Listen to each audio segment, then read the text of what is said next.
Hello दोस्तों, स्वागत है आपका हमारे YouTube channel DSR study point में। तो आज हम क्लास 12th की जो ज्योग्राफी का आज पेपर बोर्ड का हुआ है उसके बारे में डिस्कस करने वाले हैं बच्चों। ये इस सेट का थर्ड है ना। तो चलो वीडियो को हम शुरू करते हैं, देखते हैं कि क्या क्या क्वेश्चन आपके हुए थे, है ना बच्चों। तो पहला इसमें क्वेश्चन था कि अनुमान है कि 2050 तक विश्व की डैश जनसंख्या शहरी क्षेत्रों में रहेगी। तो कितनी ज्यादा जनसंख्या शहरी क्षेत्रों में रहेगी? ऑप्शन है जैसे एक चौथाई, आधी, दो तिहाई या लगभग तीन चौथाई जो जनसंख्या। तो इस बच्चे इसका डी ऑप्शन बिल्कुल राइट हो जाएगा। तीन चौथाई जो है वो जनसंख्या निवास करेगी। नेक्स्ट क्वेश्चन है बच्चों कि कूप के खनन के बारे में हमें बताना है। तो आप सभी को तो कूप के खनन में क्या होता है, इसका प्रयोग तब किया जाता है जब अयस्क को धरातल के बहुत गहराई से निकाला जाता है।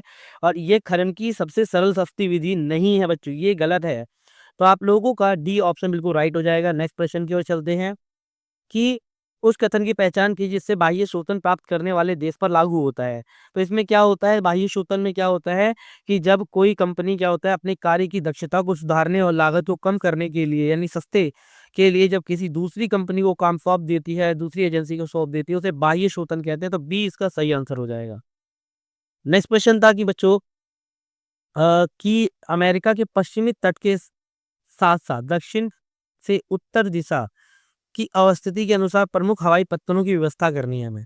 तो बच्चों जैसे कि आप सभी को पता है पहला कौन सा, जैसे कि सैंटियागो है, लीमा है, फिर वैंकूवर है, फिर मेक्सिको सिटी है। यानी सब बी आंसर बिल्कुल राइट हो जाएगा। नेक्स्ट है डाक एवं यात्री परिवहन से संबंधित पत्तन को डैश कहा जाता है। क्या कहा जाता है? फेरी पत्तनों से कहा जाता है। राजस्थान के निम्नलिखित तांबे की खानों को उत्तर से दक्षिण दिशा की अगर हम अवस्थित यानी सीक्वेंस वाइज लगाए तो कौन सा बनेगा? तो बच्चों इसका जो बनेगा वो बनेगा जैसे कि खेतड़ी आता है, फिर आपका अलवर आता है, फिर उदयपुर आता है, फिर भीलवाड़ा आता है। यानी बी ऑप्शन बिल्कुल राइट हो जाएगा। नेक्स्ट क्वेश्चन है कुछ निम्न कोटि भूमियां मानवीय क्रियाओं से कृषि के अयोग्य हुई हैं। इस कथन को सही हमें बताना है। तो इसका बच्चों डी ऑप्शन बिल्कुल राइट हो जाएगा। चलो नेक्स्ट क्वेश्चन की ओर बढ़ते हैं। नेक्स्ट क्वेश्चन है बच्चों कि निम्नलिखित क्षेत्र में उनकी विशेषताओं से संबंधित सही सुमेलित कीजिए। इसका मुझे आप जवाब अपने मुझे कमेंट देना कि कौन कौन बच्चे क्या क्या लगा के आया है। नेक्स्ट है बच्चों कि निम्नलिखित ध्वनि के माप की इकाई क्या होती है? तो डेसिबल में इसको मापा जाता है ध्वनि की इकाई को।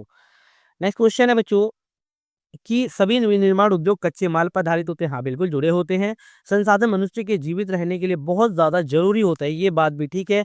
लेकिन ये दोनों आपस में कोई मेल नहीं खाता है। तो इसका बी आंसर बिल्कुल राइट हो जाएगा। नेक्स्ट क्वेश्चन है राजस्थान नहर के प्रथम चरण के निर्माण के जिले की पहचान कीजिए। तो इसमें से कौन कौन से जिले थे? तो बच्चों देखो जोधपुर भी था, आपका गंगानगर भी था इसके अंदर। लेकिन सीक्वेंस में चले तो सबसे पहले गंगानगर आएगा। तो डी ऑप्शन बिल्कुल राइट हो जाएगा। नेक्स्ट है निम्नलिखित gas authority of India limited के मुख्य उद्देश्य की पहचान कीजिए। तो इसका मुख्य उद्देश्य क्या था? ठीक है ना, इसका उद्देश्य जैसे कि था प्राकृतिक गैस का परिवहन, प्रसंस्करण एवं विपणन करना। नहीं, जैसे अपने डिपो में प्राकृतिक गैस का परिवहन संचय करना। दूसरा, गैस के प्रसंस्करण और विभिन्न राज्यों को आवंटन करना। प्राकृतिक गैस का परिवहन, बच्चों इसका बी आंसर बिल्कुल ठीक हो जाएगा मेरे ख्याल से। लेकिन जो आंसर की आएगी उसके बेस से पता चलेगा आखिर क्या है इसका आंसर। ठीक है। नेक्स्ट क्वेश्चन है बच्चों कि भारत के अंतर्राष्ट्रीय व्यापार में जल परिवहन की महत्वपूर्ण भूमिका है। हाँ बिल्कुल है। और भारत के पश्चिमी तट की अपेक्षा पूर्वी तट में अधिक पत्तन है। हाँ बिल्कुल है। तो बच्चों ये देखो ये दोनों ही सही है, लेकिन एक दूसरे की ये भी व्याख्या नहीं कर पाते हैं। तो बी आंसर इसका बिल्कुल राइट हो जाएगा। चलो नेक्स्ट क्वेश्चन की ओर। स्वच्छ भारत मिशन जो है के बारे में निम्नलिखित तथ्यों को हम जानेंगे और बताना है। इसके अंदर ये शहरों के नवीकरणीय मिशन का योग्यता ठीक है। इसका शुभारंभ भारत सरकार द्वारा किया गया था, बिल्कुल ठीक है। ये शहरी क्षेत्रों में हरियाली को बढ़ाने के लिए किया गया था। और यहाँ फोर्थ ऑप्शन झुग्गियों बस्तियों को नहीं, ये बच्चों गलत है। तो इसका ए ऑप्शन बिल्कुल राइट हो जाएगा। चलो नेक्स्ट क्वेश्चन है, जैसे कि ये आपको पैराग्राफ वाला था, पढ़ के आपको बताना था। जैसे कि मानव विकास के मध्यम स्तर वाले देशों में अधिक डैश चिन्हित है, यानी समाज आधारित नीतियों द्वारा है। ठीक है। निम्नलिखित में से कौन सा अंक मानव विकास सूचकांक की मध्यम श्रेणी को दर्शाता है? तो 0.19 को दर्शाता है। नेक्स्ट है उच्च मानव विकास वाले देशों के साथ सबसे महत्वपूर्ण कारक डैश लागू होता है। क्या लागू होता है? तो वो है सामाजिक क्षेत्र पे अत्यधिक खत्म, मतलब जो जहाँ उच्च मानव विकास होता है वहाँ सरकार क्या करती है, सामाजिक सेक्टर पे ज्यादा पैसा खर्च करती है। फिर ये पैराग्राफ था, पैराग्राफ में आपको बताना है जैसे कि अगर बात की जाए कि व्यापार उदारीकरण कैसे कहते हैं, यानी व्यापार संबंधी बाधाओं का हटना व्यापार उदारीकरण कहलाता है। ठीक है। भूमंडलीय और मुक्त व्यापार ने विकासशील देशों की अर्थव्यवस्था को किस प्रकार प्रभावित किया है? तो बच्चों देखो, अब विकासशील देश क्या कर रहे हैं, लगातार अपने उत्पादन को बढ़ा रहे हैं और अंतर्राष्ट्रीय स्तर पर उनकी प्रतिस्पर्धा कर रहे हैं, है ना? जैसे छोटे उद्योगों को क्या हुआ है, प्रतिस्पर्धा करने में वो मिला है, मतलब सपोर्ट मिला है। मुक्त व्यापार के नकारात्मक प्रभाव से बचने के लिए विकासशील देशों को क्या करना चाहिए? तो सरकार को क्या करना चाहिए बच्चों, जैसे कि अ, क्या नाम है, जो उद्योग हैं, यानी जो घरेलू उद्योग हैं या छोटे उद्योग, उनको संरक्षण प्रदान करना चाहिए, संरक्षणकारी व्यवस्था उत्पन्न करनी चाहिए। नेक्स्ट बच्चों इसके अंदर है ये पार ऑस्ट्रेलियन रेल मार्ग का है चित्र। तो पहला है, महाद्वीप के किस भाग में ये रेल लाइन बिछी हुई है? तो दक्षिणी भाग में बिछी हुई है बच्चों। नेक्स्ट प्रश्न है कि इस रेल मार्ग के स्टेशनों की पहचान कीजिए। ए जो है आपका, ए कौन सा है बच्चों, ये आपका फॉरेस्ट है और बी आपका रोटो है। ठीक है। तीसरा है, इस रेल मार्ग के सबसे पूर्व और पश्चिम, जैसे पर्थ और सिडनी है बच्चों, इस तरीके से। बाकी तो ये जो है आप लोगों को पता है कि ऑस्ट्रेलिया से दृष्टिबाधित है। अब आया 20 से 23 तक के प्रश्न। इसमें हमें पहला प्रश्न है कि प्रकृति और मनुष्य जटिलता से आपस में जुड़े हुए हैं। हाँ बिल्कुल, मनुष्य और प्रकृति एक दूसरे से जुड़े हुए हैं, मानव और प्रकृति एक दूसरे के पूरक है, एक के बिना दूसरे का अस्तित्व नहीं है। इसके साथ साथ कई कई जगहों को क्या किया गया है, प्रकृति को मनुष्य के शरीर के रूप में दर्शाया गया है। जैसे ग्रीवा को जलडमरू मध्य कहा गया है ना, इस तरीके से।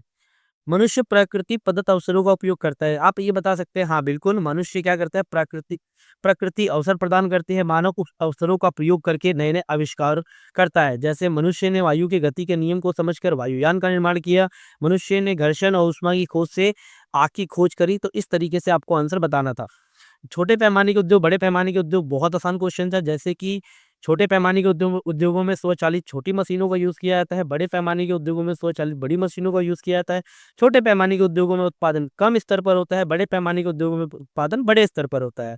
इस तरीके से पेट्रोलियम को तरल सोना क्यों कहा जाता है? हाँ, बिल्कुल कहा जाता है। क्यों?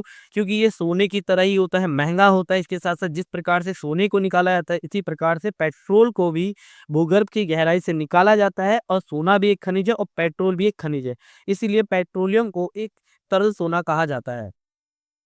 नेक्स्ट है, इसमें जनगणना के अनुसार हमें ये बताना है, जैसे कि आपको बताना है किस जनगणना वर्ष में क्या हुआ था, जो नगरीय जनसंख्या 10 की वृद्धि दर सबसे ज़्यादा थी, तो वो थी 1981 में 10 की वृद्धि सबसे ज़्यादा थी। भारत में नगरीय जनसंख्या की बढ़ती हुई प्रवृत्ति की व्याख्या कीजिए। तो बच्चों आप सभी को नगरीय क्षेत्रों में लगातार जनसंख्या क्या हो रही है, बढ़ती जा रही है, क्योंकि नगरीय क्षेत्रों में क्या होता है कि बेशक क्षेत्रफल कम होता है, लेकिन वहाँ रोजगार के उच्च अवसर होते जाते हैं। ठीक है, साक्षरता अच्छी होती है, रहन-सहन की अच्छी दशाएँ होती है। इसलिए क्या होता है, नगरीय क्षेत्रों में अब क्या हो रहा है, बढ़ती जा रही है जनसंख्या। भारत में निरंतर बढ़ती हुई नगरीय जनसंख्या के विश्लेषण कीजिए। आपको इसी तरीके से थोड़े-थोड़े पॉइंट बता देने थे। नेक्स्ट क्वेश्चन है कि भारत की प्राकृतिक वृद्धि दर को परिभाषित कीजिए। विश्व की यानी प्राकृतिक वृद्धि दर का मतलब क्या है? जब यानी जन्म दर और मृत्यु दर के अंतर के कारण जनसंख्या में जो भी परिवर्तन आता है, उसे क्या कहते हैं, जनसंख्या का प्राकृतिक वृद्धि दर कहते हैं। विश्व की जनसंख्या में परिवर्तन के लिए प्रवास के प्रभाव का वर्णन कीजिए। अब जैसे कि विश्व में जनसंख्या वृद्धि हो रही है, तो प्रवास क्या हो रहा है, जनसंख्या के आकार में क्या हो रही है बच्चों, परिवर्तन होता जा रहा है ना, इस तरीके से। लक्ष्य नियोजन का मतलब क्या होता है, किसी क्षेत्र के विकास के लिए लक्ष्य बनाना, लक्ष्य बनाकर उसकी अर्थव्यवस्था का विकास करना लक्ष्य नियोजन कहलाता है। प्रादेशिक नियोजन का अर्थ क्या होता है, यानी किसी क्षेत्र के, है ना, जैसे किसी क्षेत्र के जो, या कोई देश होता है, किसी देश के एक प्रदेश की, है ना, जैसे कि वहाँ के हम सड़क हो गया, बिजली हो गई, है ना, वन हो गया, इन सब चीज़ों को हम लगातार क्या करें, विकास करना ही या प्लानिंग करना ही क्या कहलाता है, प्रादेशिक नियोजन कहलाता है। भरमूर क्षेत्र के बारे में से बताना था। भारतीय रेल ने माल एवं यात्री परिवहन को सुगम बनाने के आर्थिक वृद्धि में भी योगदान दिया है। उपयुक्त बिल्कुल बच्चों, जैसे कि भारतीय रेल हमारे भारतीय उद्योगों का आर्थिक स्तंभ भी है एक तरीके से, और भारतीय रेल के द्वारा ही भारत में अधिकांश व्यापार किया जाता है। और बाकी आप भारतीय रेलवे की विशेषता बता सकते हो, भारतीय रेलवे की स्थापना ना। नेक्स्ट है, अंतर्राष्ट्रीय व्यापार के लिए भारतीय पत्तनों को निरंतर विकास हो रहा है। हाँ बच्चों, निरंतर लगातार अंतर्राष्ट्रीय व्यापार के लिए निरंतर विकास हो रहा है। जैसे कांदला पत्तन की स्थापना की गई थी, है ना, हुगली हो गया। तो इस तरीके से आपको बताना था। नेक्स्ट क्वेश्चन था, उद्योगों की अवस्थिति को प्रभावित करने, यानी उद्योगों की अवस्थिति को निश्चित करने में परिवहन लागत महत्वपूर्ण भूमिका निभाती है। सही कीजिए। आपको बताना है कि यानी उद्योगों की स्थापना के लिए परिवहन बहुत ज़्यादा महत्वपूर्ण होता है। क्यों?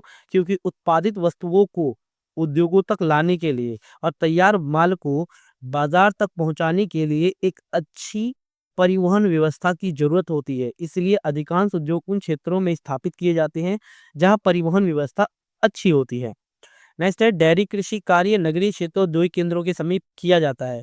हाँ बच्चों, डेयरी कृषि ज्यादातर नगरीय औद्योगिक केंद्रों के समीप किया जाता है। क्यों? क्योंकि वहाँ जनसंख्या ज्यादा होती है और जिन क्षेत्रों में जनसंख्या ज्यादा होती है वहाँ दूध की मांग ज्यादा होती है। डेयरी कृषि में दुधारू पशुओं को पाला जाता है।